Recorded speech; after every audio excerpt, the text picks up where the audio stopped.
اتہاس کے پنے کو کھول کر ایک ایسی دنیا میں لے جانا چاہتا ہوں جسے لوگ مصر کی سرزمین کہتے ہیں۔ ہزاروں ہزار سال پہلے کی بات ہے کہ حضرت زلیخا جو بے پناہ محبتیں کرتی تھی حضرت یوسف علیہ السلام سے، حضرت زلیخا کی سہیلیوں نے جب حضرت زلیخا سے پوچھا، اے زلیخا بتا آخر تم کن باتوں پر، آخر تم کن چیزوں سے، آخر تم کن باتوں پر حضرت یوسف پر فدا ہو گئی ہو؟ آخر حضرت یوسف میں ایسا ہے کیا جس پر تم مر مٹی؟ حضرت زلیخا بہت ہی دانشور، بہت ہی عقل والی، انہوں نے کہا ٹھیک ہے میں دکھاتی ہوں کہ اس نے یوسف کیا ہے، یوسف کا حسن کیا ہے، یوسف کا جمال کیا ہے۔ انہوں نے اپنے ان لوگوں کو بلایا جنہوں نے یہ سوال کیا تھا، اور ان لوگوں کے ہاتھ میں ان لوگوں کو بلایا کہ آپ لوگوں کی دعوت ہے، آپ ہمارے گھر میں تشریف لائیے گا۔ اس وقت میں حسن یوسف کو آپ کے سامنے لاؤں گی۔ لوگ آتے ہیں، حضرت زلیخا ہاتھ میں چاقو لے لیتی ہے، ایک ہاتھ میں سیب لے لیتی ہے اور کہہ دیتی ہے اس سیب کو اس وقت ہی کاٹنا جب میں حسن یوسف کو بے پردہ کروں، اس وقت کاٹنا جب میں حسن یوسف کو تمہارے سامنے لا کر ان کے سامنے کا پردہ ہٹا کر تمہارے سامنے آیا کر ظاہر کر دوں، اس وقت کاٹنا۔ حضرت یوسف علیہ السلام یہ بات پتہ چلتی ہے، حضرت زلیخا رضی اللہ تعالیٰ عنہ انہیں یہ بات بتاتی ہے اور کہتی ہیں ایسی ایسی بات۔ حضرت زلیخا حضرت یوسف علیہ السلام کو لے کر اس محفل میں پہنچتی ہیں جہاں پر یہ بات رکھی گئی تھی، جہاں پر لوگوں کو دعوت دیا گیا تھا، اور کہہ دیا گیا تھا کہ جب یوسف آئیں گے اور یوسف کی جب میں بے پردہ کروں گا، ان کے سامنے سے وہ نوری تجلیات کو ہٹاؤں گی، تب تم ان سیبوں کو کاٹنا۔ حضرت یوسف علیہ السلام اس محفل میں پہنچتے ہیں، حضرت زلیخا کہتی ہے تیار ہو جاؤ، اپنے سہیلیوں کو کہتی ہے تیار ہو جاؤ، اب میں حسن یوسف کو دکھانا چاہتی ہوں۔ تم کہہ رہے تھے نا حسن یوسف کیا ہے، تم کہہ رہی تھی نا حسن یوسف کیا ہے، جمال یوسف کیا ہے، آج میں حسن یوسف کو اپنے سامنے تمہارے سامنے لا کر کھڑا کرتی ہوں، جیسے ہی میں پردے ہٹاؤں گی تم سیب کو کاٹنا شروع کر دینا۔ حسن یوسف حضرت یوسف علیہ السلام کو سامنے لا کر کھڑا کرتی ہے، ان کے سامنے سے پردے کو ہٹاتے ہیں اور کہتے ہیں کہ تم سیب کو کاٹنا شروع کر۔ حسن یوسف کو دیکھا جا رہا ہے، چل رہی اس نے جمال یوسف کو دیکھا جا رہا ہے، سیب کو کاٹے جا رہی ہے، یہاں تک کہ ان کی نگاہیں ٹکی ہوئی ہے، یہاں تک کہ سیب کٹ گیا، انگلیاں بھی کٹ گئی، سیب کٹ گیا، انگلیاں بھی کٹ گئی، لیکن کسی کو یہ تک نہ پتا چلا کہ سیب بھی کٹ گیا اور انگلیاں بھی کٹ گئی اور کسی کو درد کا احساس نہ ہوا۔ اب میں آپ کو کربلا کی میدان میں لے کر چلتا ہوں۔ یہی بات ہے کہ مولا حسین امام عالی مقام نے ہمارے آقا صلی اللہ علیہ وسلم کی تجلیات میں اس طرح مگن ہو گئے تھے کہ مولا حسین کا بھتیجا کٹ رہا تھا، مولا حسین کو احساس نہیں ہو رہا تھا، مولا حسین کا کئی بھائی کٹ رہا تھا، مولا حسین کو تکلیف نہیں ہو رہی تھی، مولا حسین کا ننھا اصغر پیاس کی شدت میں تڑپ رہا تھا، لیکن باپ کی محبت کبھی غالب نہیں آئی، مولا حسین کا وہ ننھا اصغر بھی شہید ہو گیا۔ مولا حسین اس وقت بھی پریشان نہ ہوئے، یہاں تک کہ مولا حسین کا بازو مولا علی عباس بھی قتل کر دیے گئے۔ اس وقت بھی مولا عباس، اس وقت بھی مولا علی، اس وقت بھی مولا حسین کو کسی وقت کی کسی چیز کی تکلیف نہ ہوئی۔ پتہ کیا چلا؟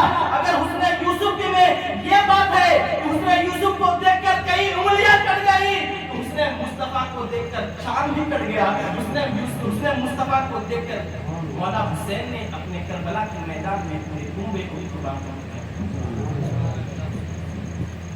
وہاں سے جو کر میں یہاں آپ کو سمجھانے کے لیے باتیں ہو رہا ہوں۔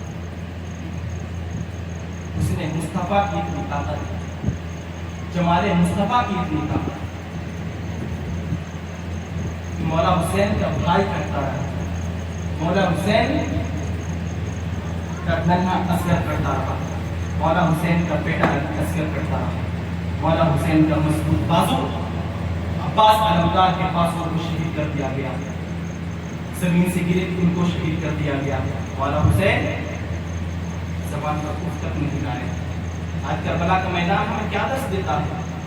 کیا آج ہم چھوٹی سی تکلیفوں پر اللہ رب العزت کی بارگاہ میں ہم شکوہ اور شکایت کریں؟ ہرگز نہیں۔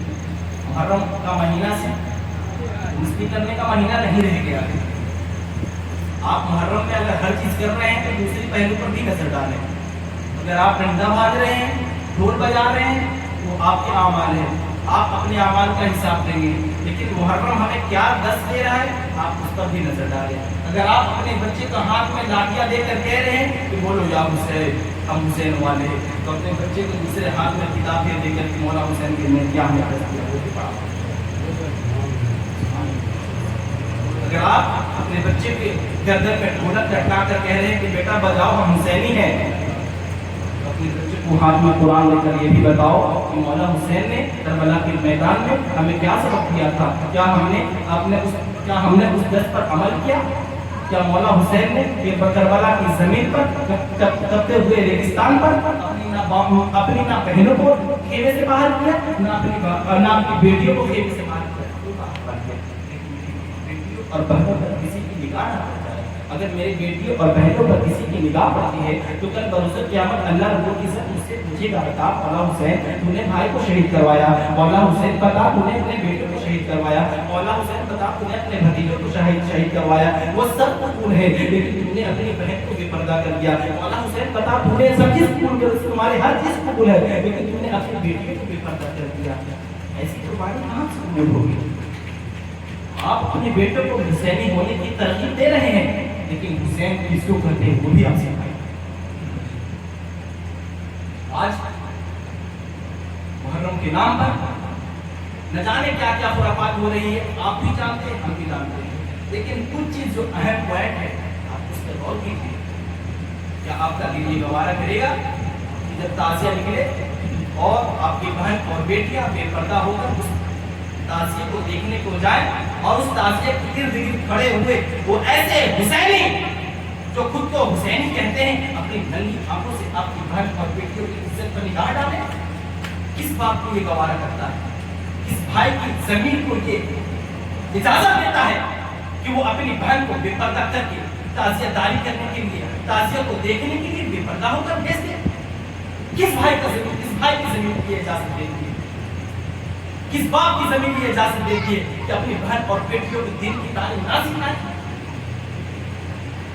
کس کی کمی ہے یہ؟ گھر والوں کی کمی، گھر کے مکھیا کی کمی، گھر کے ذمہ دار کی کمی ہے۔ کیا ایک باپ اپنی بیٹی کو کہہ دے گا اے بیٹی اگر کہیں بھی جانا ہے تو پردے لگا کر جاؤ، تو کیا وہ بیٹی بغاوت کر جائے گی؟ بالکل۔ اپنے باپ کے مان رکھنے کے لیے بیٹیوں کے بارے میں کہا جاتا ہے بیٹی باپ کا مان رکھنے کے لیے 7 سمندر بھی پار کر سکتی ہے۔ بیٹی باپ کا مان رکھنے کے لیے ہزاروں دشمنوں سے لڑ سکتی ہے۔